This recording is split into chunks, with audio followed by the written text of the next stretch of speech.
Ladies and gentlemen, pay attention. This is your boy, the coach from the WWE. I would like to welcome you to the very first wrestling podcast in the world to take you on a weekly deep dive into classic matches along with legends of the squared circle. Enjoy the discussion. Enjoy the back and forth. There's so much to get into. Ladies and gentlemen, this is The Payoff.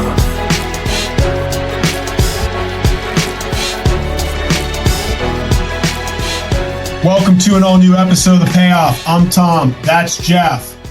Goldberg. Dude, you picked a Goldberg match. Yeah, if I had my camera on, you'd see that I was shaking my head to this one. But, I'm putting my feelings aside for the next half an hour. This is one that you kind of have to get into. And so no matter how you kind of feel about Goldberg, and I make no secret of that, I'd put this as probably top 5 moment ever in WCW, maybe top 3. I don't know. And so definitely a top 5. And so it's one that, everything was right about it at this time. So covering it just made sense. We're on an anniversary of this one. Like I said, almost 30 years at this point, which is just insanity to think about. But yeah, it makes sense to talk about this one today. Yeah, I got a lot of thoughts on it. I'm looking forward to covering this one. So yeah. I say we get right into the build. Oh, it's time for the build. All right, so we're on a Nitro. We're at the Georgia Dome. They announced this thing like 2 weeks prior. I'm exaggerating, but the Georgia Dome show was, not like some promoted thing for a year. And then they add this match days before. So, how hot was wrestling? Well, in the middle of 1998, we filled the freaking Georgia Dome without even announcing a card for a Nitro. The wrestling was just so damn hot. It was incredible. July 6, 1998. We start off, Booker T's going to retain the TV championship against Dean Malenko in 3 minutes. Canyon and Raven are going to go to a 2-minute non-contest. Scott Putski's going to defeat Riggs in 4 minutes. Chris Jericho is going to defeat Ultimo Dragon via DQ to retain the Cruiserweight champion in 2 minutes. Another 2-minute match of Chavo Guerrero defeating Johnny Swinger. A 5-minute match of the Public Enemy defeating Alex Wright and Disco Inferno. Now, we had Goldberg defeating Scott Hall in 6 minutes, and we can talk about that, but this was to get to Hulk Hogan. Juventud Guerrero is going to defeat Psychosis in 3 minutes. The Giant's going to defeat Jim Duggan in 2 minutes. DDP with Karl Malone is going to defeat Jim Neidhart in 2 minutes. Lex Luger and Sting are going to defeat Kidman and Sick Boy in 28 seconds. Are you hearing a trend here, Jeff? Yeah, welcome to Nitro. Yeah, it's just all these 2-minute matches. And then there we go. Main event, Goldberg, Hogan, WCW World Heavyweight Champion.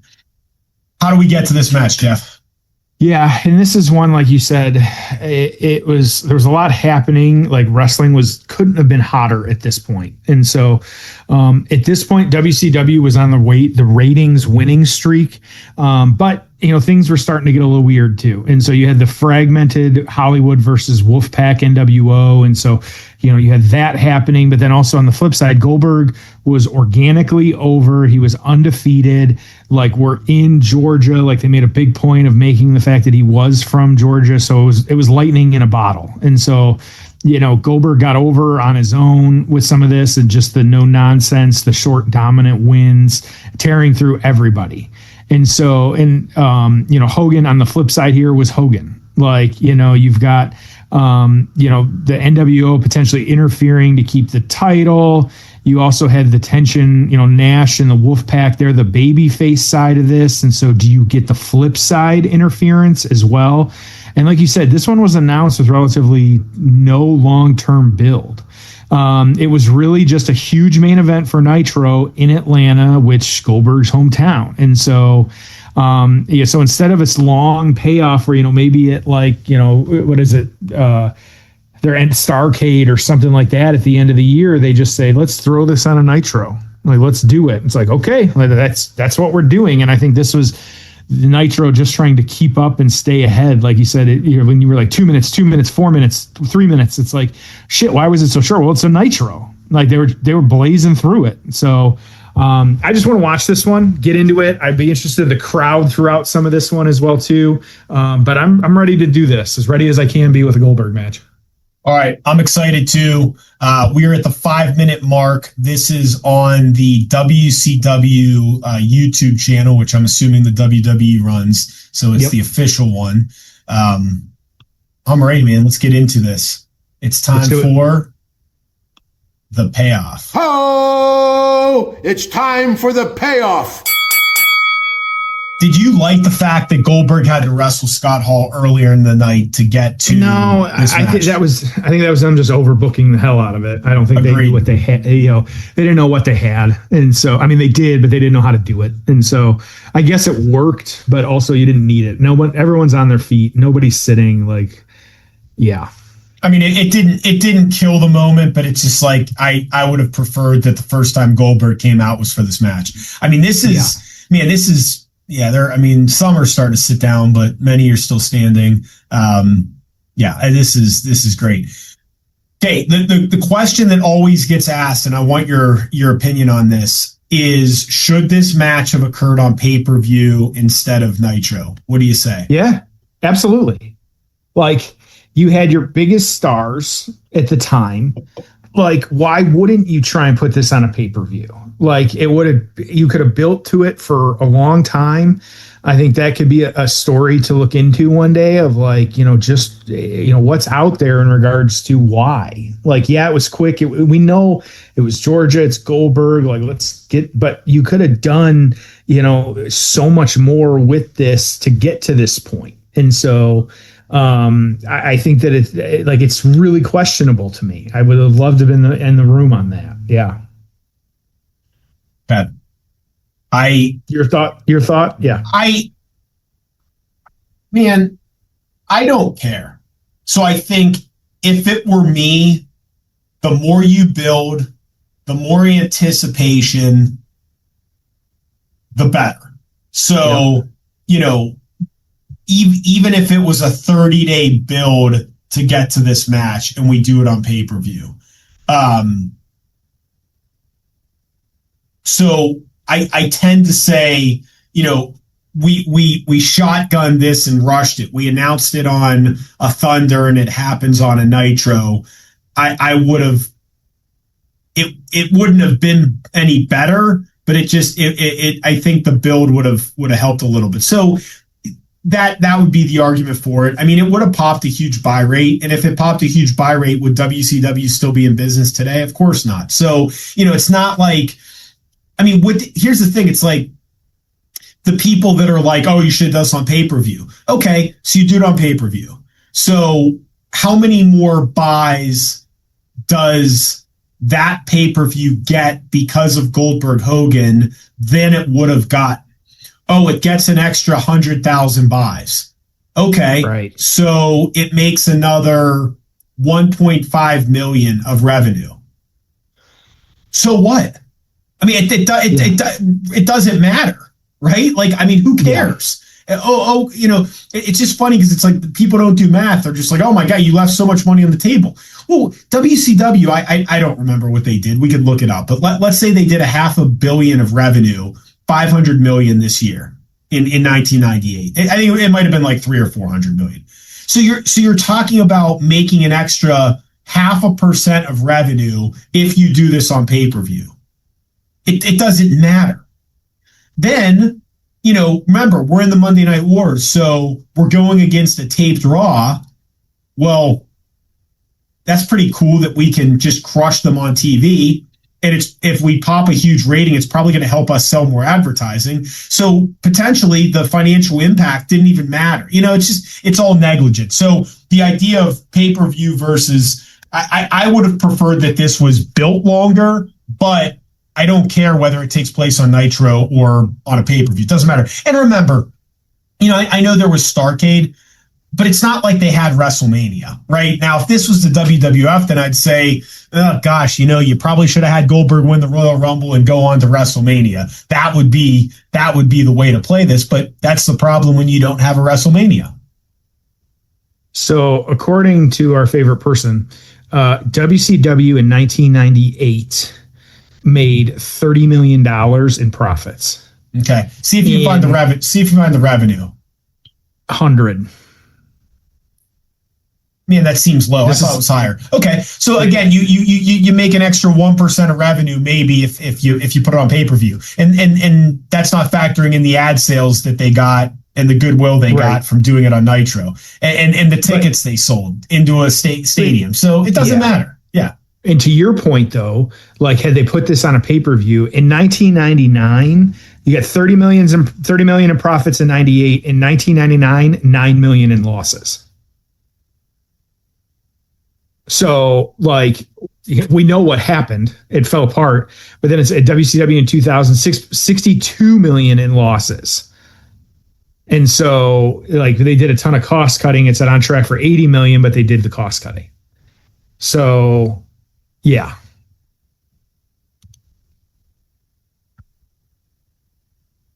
All right. So Hogan, wonder if those were the same boots he wore at WrestleMania 17. Very similar, if not the same. Because they just got auctioned off. That's why. Or, I'm sorry, WrestleMania 18 against The Rock. But his boots just got auctioned off, and they look very similar to those ones.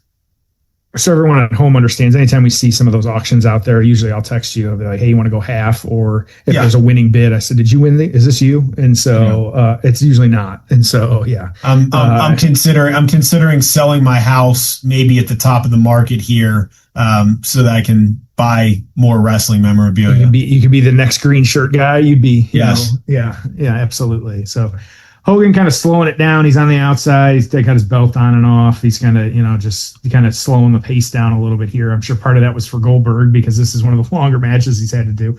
But he actually, he's fine though.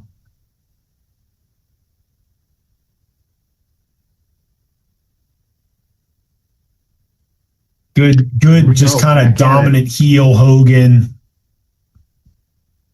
I've said this before, but the one of the biggest,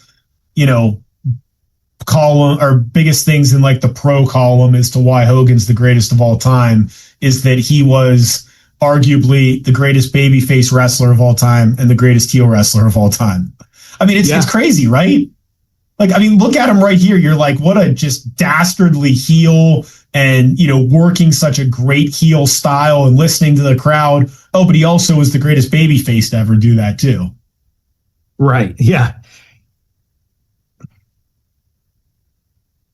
Everyone's standing. I mean, listen to how loud it is. Oh, leg drop. There we go. Got it. Here comes Kurt Hennig.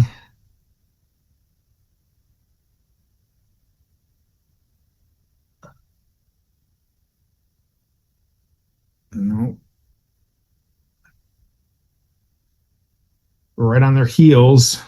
Karl Malone and DDP, Diamond Cutter. So that was a really disjointed. He hits these leg drops. Like, shouldn't that have been it? Yeah.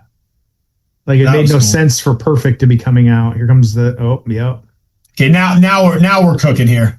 Yep. Can you get sound on this for us with being on YouTube or no?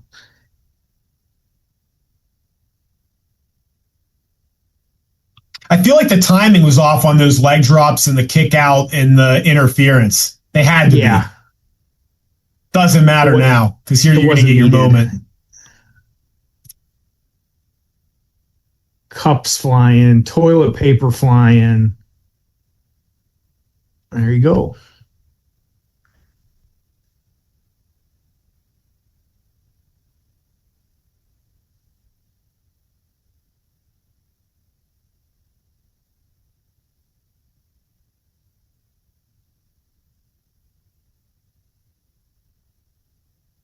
That's all she wrote. Okay.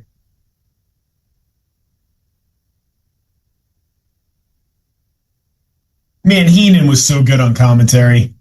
Yep. All right, place goes nuts. Fireworks going off. Georgia Dome filled. Hogan, who, how many clean pinfalls in his career at this point? Next to none. Only a handful. Loses right in the middle of the ring. Trash is in there. All right, let's get to the aftermath. Ho! It's time for the aftermath. What'd you think? Yeah, it's hard. Feelings aside, it is still really good. Like it's what needed to happen. Maybe, give it 6 months and maybe they saw some writing on the wall of like, nah, we can't wait 6 months. But also at the same time, like it was really good. It was. Loved it. So isn't this like the argument? Oh, I want to know what Meltzer rated this if you have a rating, but isn't this the perfect example of like, I don't know, what was that? It was a 2-star match, but it was one of the greatest matches in history. I mean, like biggest moments. So it shows you the athletic moves in the ring are only a part of the equation here. Yeah. There was no rating, but I'll double check. No,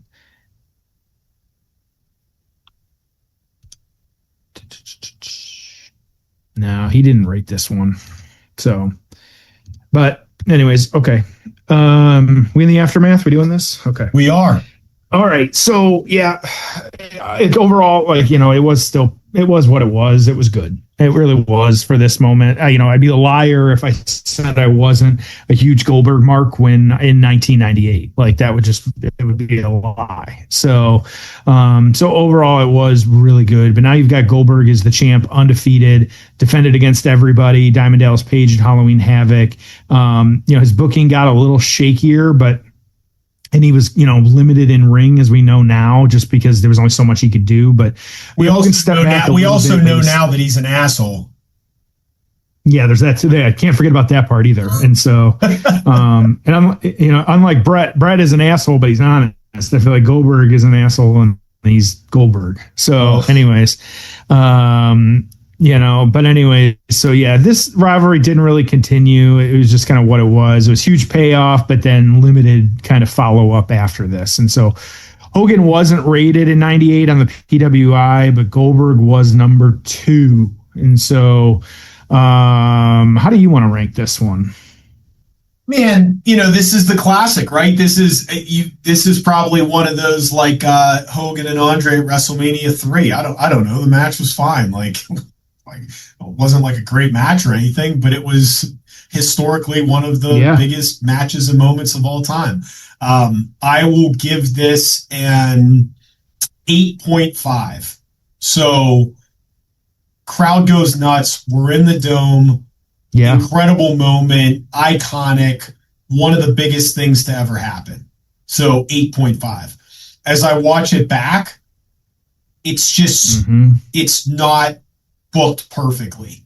And I feel like if you took that match, like, and you gave it to the WWF, WWE, there'd be a longer build. There'd be a better booked. I mean, it just was clunky. So again, it was almost perfect, but it was not. If you actually go back and watch the entire match, it was not perfect. The final moment was, but the match was not. So 8.5. What about you?